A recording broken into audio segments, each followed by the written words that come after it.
Hello, you are listening to the Secular Buddhism Podcast, and this is episode number 47. I am your host, Noah Rasheta, and today I'm talking about Buddhism and Christianity.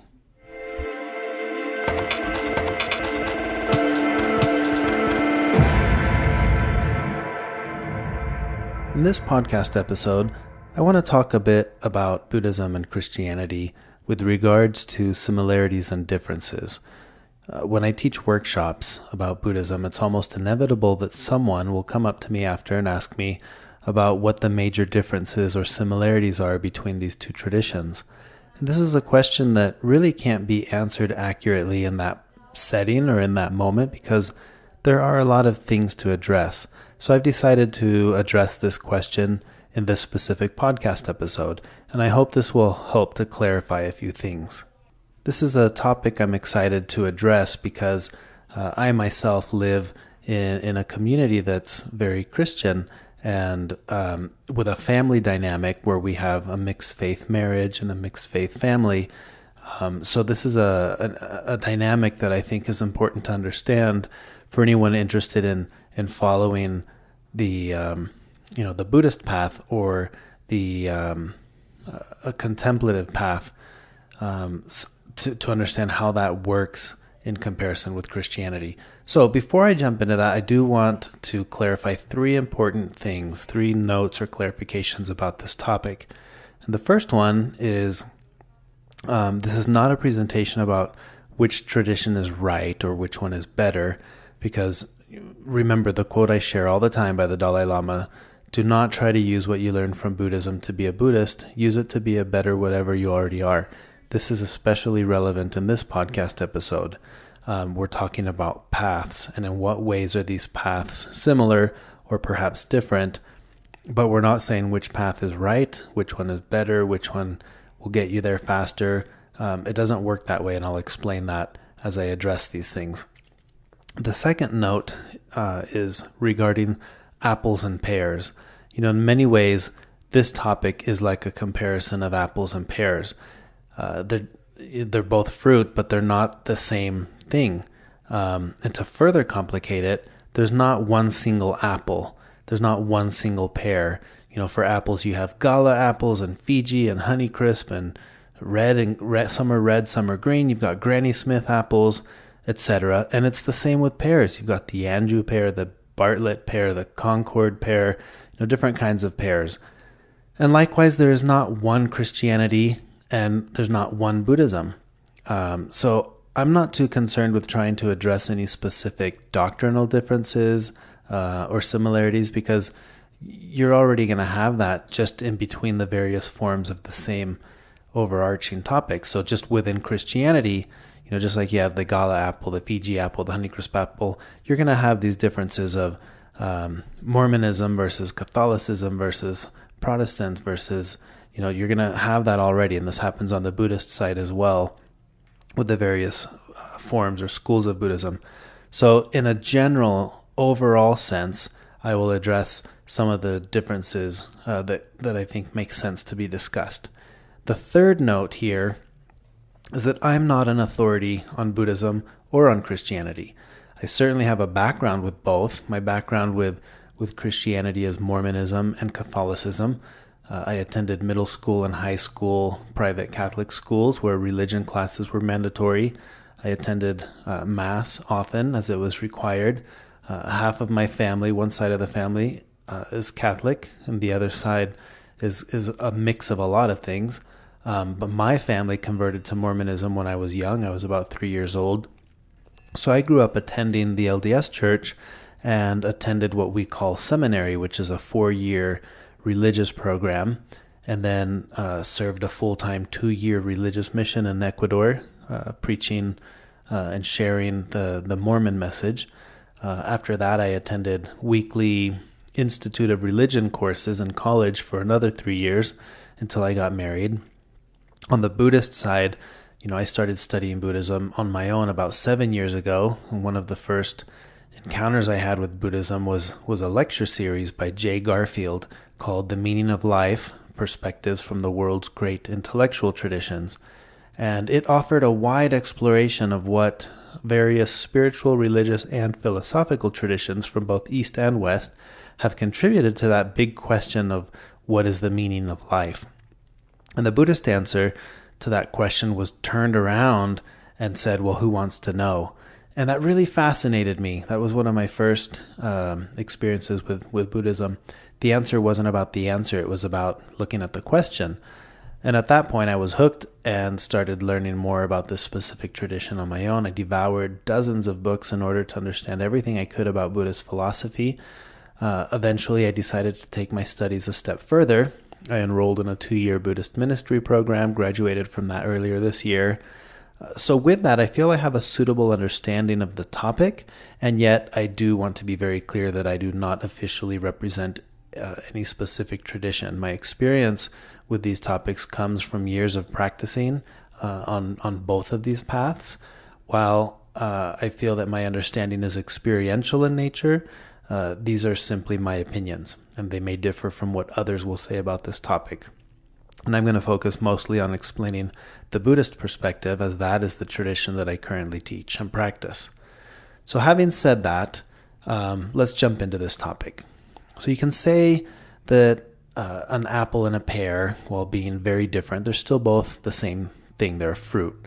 And that's about the similarity between Buddhism and Christianity that I see, is that they're both a spiritual path.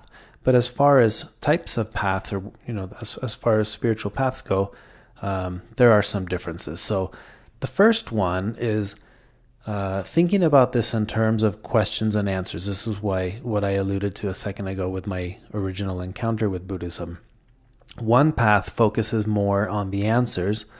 I think many spiritual paths focus more on the answers, while Buddhism is a path that focuses on the question.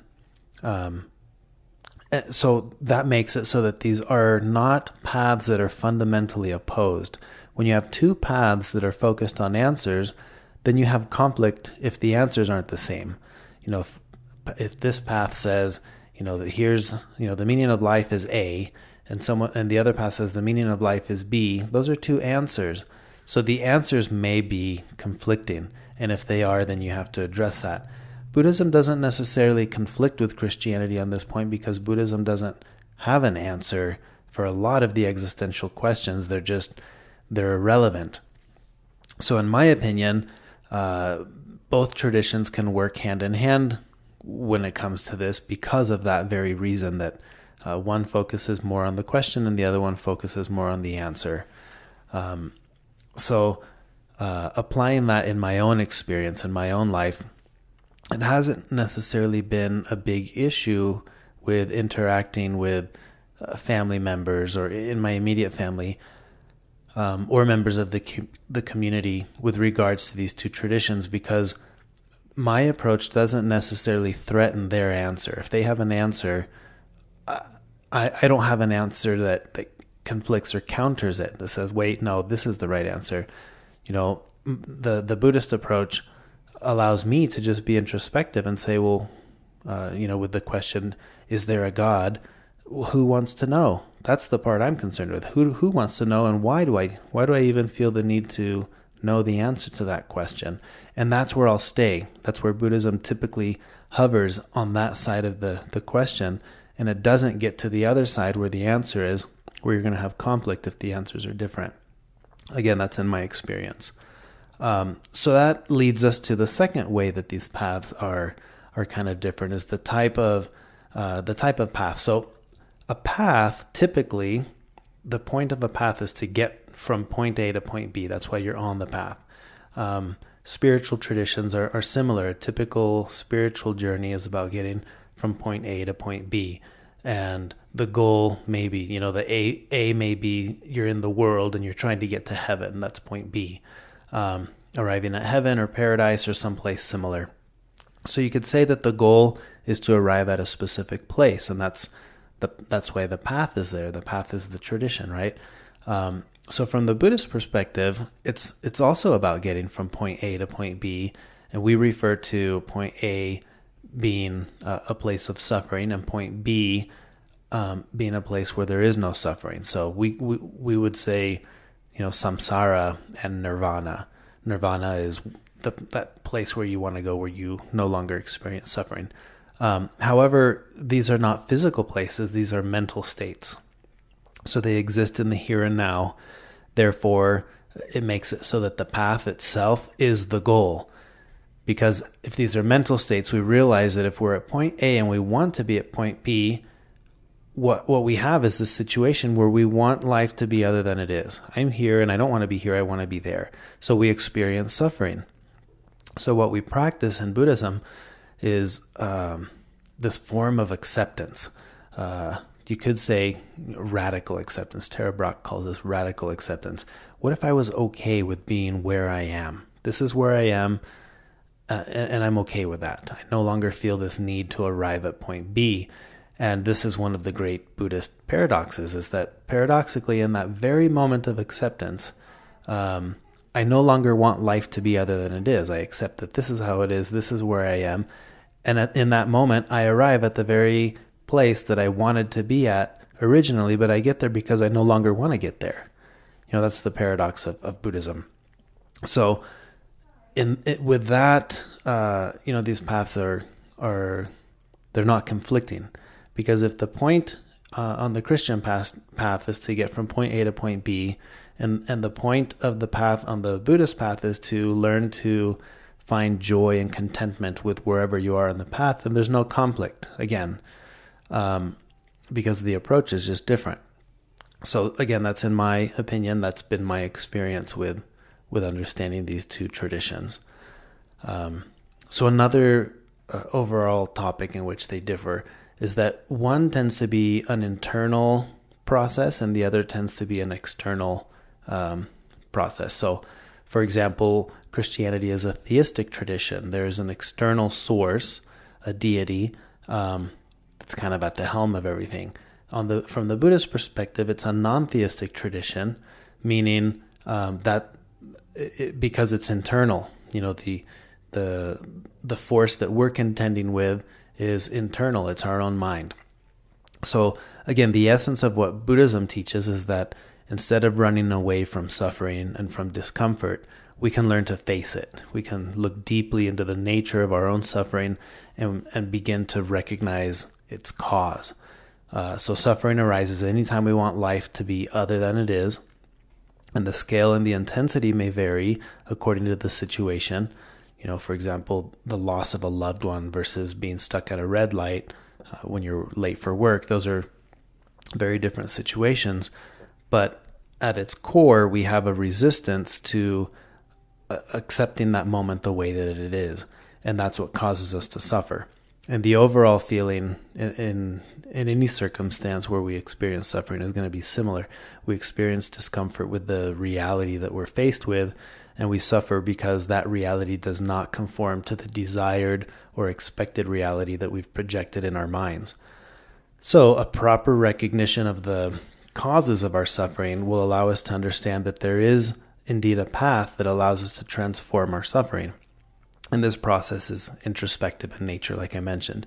So I can learn to look inward at my own mind, my ideas, my beliefs, my opinions, my concepts, that I hold about reality, and I'll discover that I am the key to it all. This is another big difference with the two traditions. It's not that there's an external source.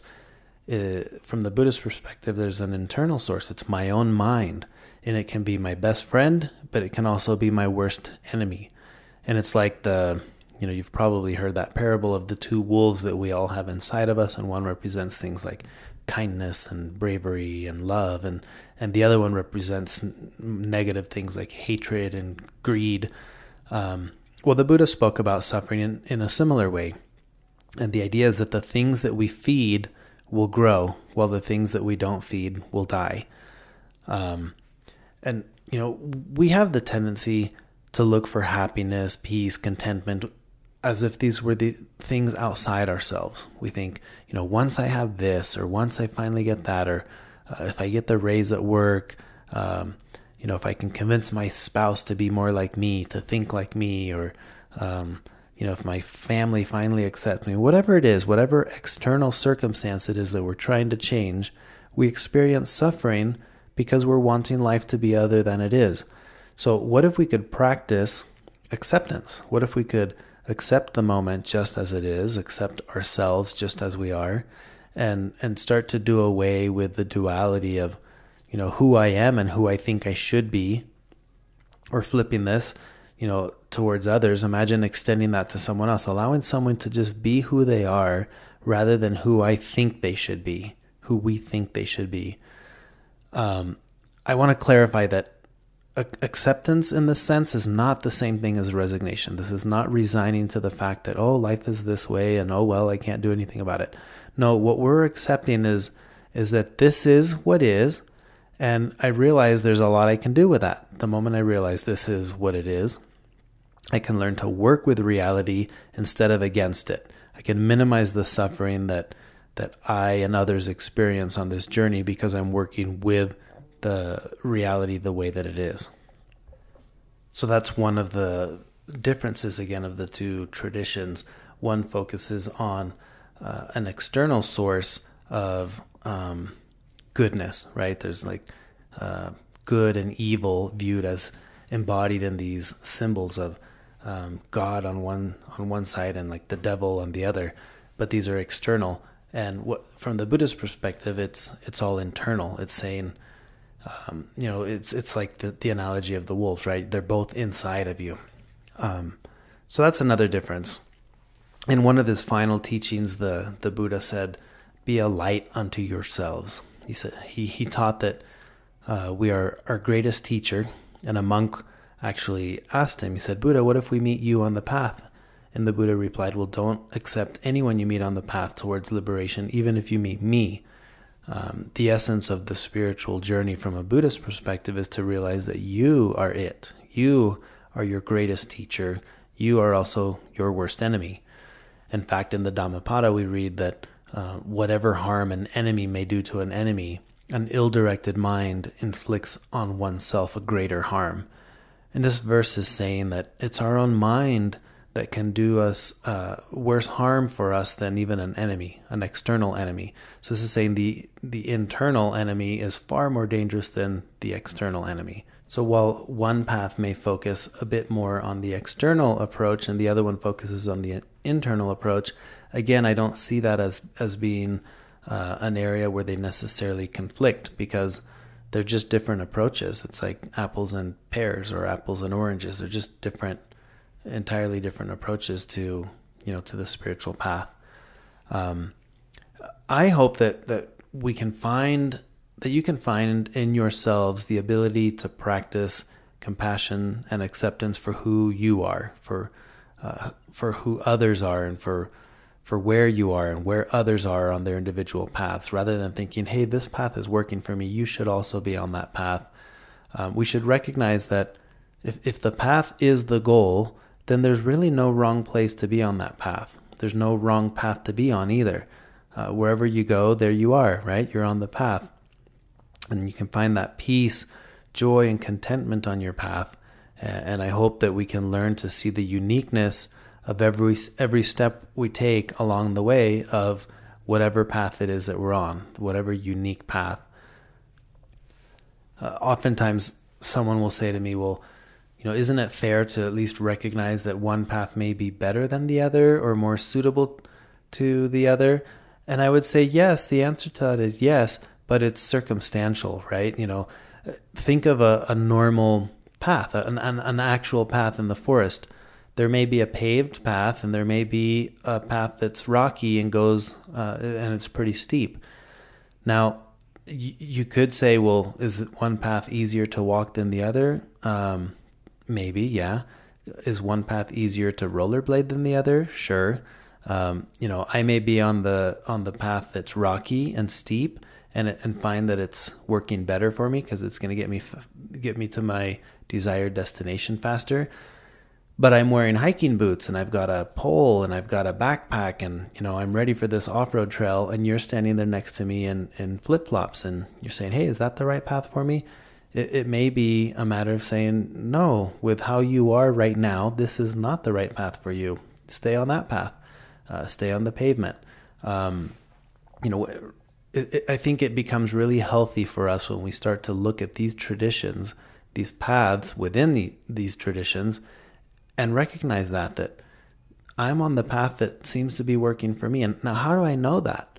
I think it's pretty easy. It's if you are on a path that brings you joy and contentment and peace, then you're on a good path. There's no need to change it. Now, the moment you realize you're not experiencing these things, you're experiencing anguish or discomfort, or it's just not working for you, then why not just pause and say, well, maybe this isn't the right path for me. Maybe I should try another path, see if this is easier or better for me. That's kind of how I like to view that. These traditions can support each other. They can influence each other. It's sad to me when I encounter people from either one of the traditions saying, you can't make these work together. They're fundamentally opposed. And I get where that's coming from, because on some levels, it does seem like there are views that are incompatible with each other. But I don't think that's necessarily the case when you understand that you can't really compare them. You can't compare them side by side in that way. In the same way that, again, using the fruit analogy, it's not really fair to compare an apple and an orange. It's just not, because they're not the same thing. And that's what we face with this, in my opinion.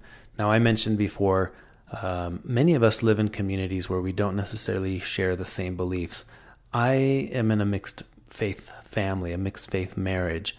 I know what it's like firsthand to be walking a path while simultaneously making it work with someone else who's walking on another path. And I know that it can work, because it's working for us. I see it working for a lot of people who are on different paths. An important part of it is recognizing that all paths are valid. Now, I get that I can be on a path, someone else might be on another path, and that path does not validate my path. I get that. But it shouldn't bother me to know that they don't think I'm on the right path. It's like, okay, well, then you don't think I'm on the right path. Why would that disrupt the peace and contentment and joy that I have on my own path? If I truly view my path as unique, and everyone's path is unique, then it shouldn't bother me that someone else is going to look and say, hey, you're on the wrong path. Because of course they're going to think that. If they're on a path that indicates that there's only one path, then of course they're going to think that you're on the wrong path.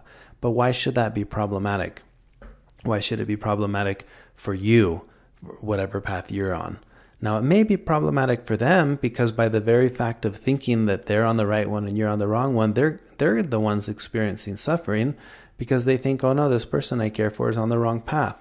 But that's them. You are on your path, and you can find that contentment and joy with knowing that this is the path that's working for you, even if others don't approve it or understand or validate it.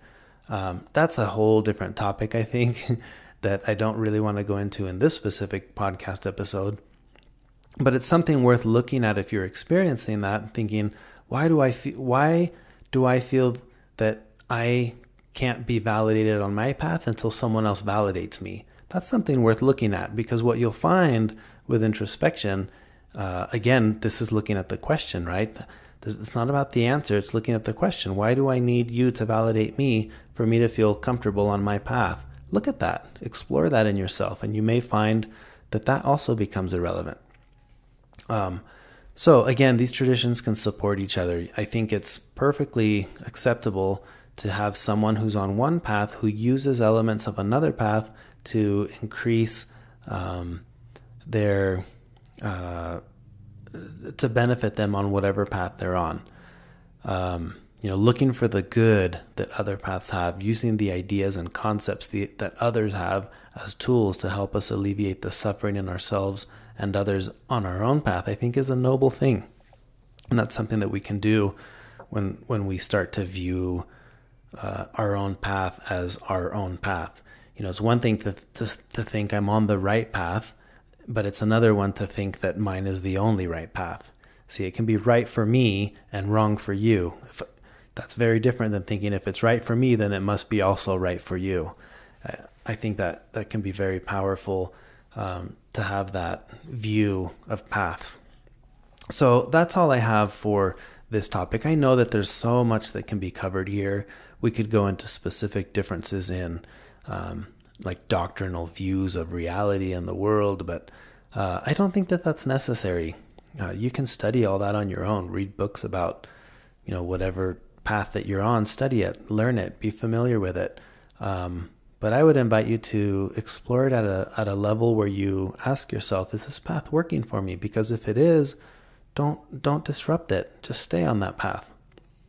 And that's all I have. So if you enjoyed this podcast episode, please share it with others, write a review, give it a rating in iTunes. And if you'd like to make a donation to support the work that I'm doing with this podcast, then please visit secularbuddhism.com.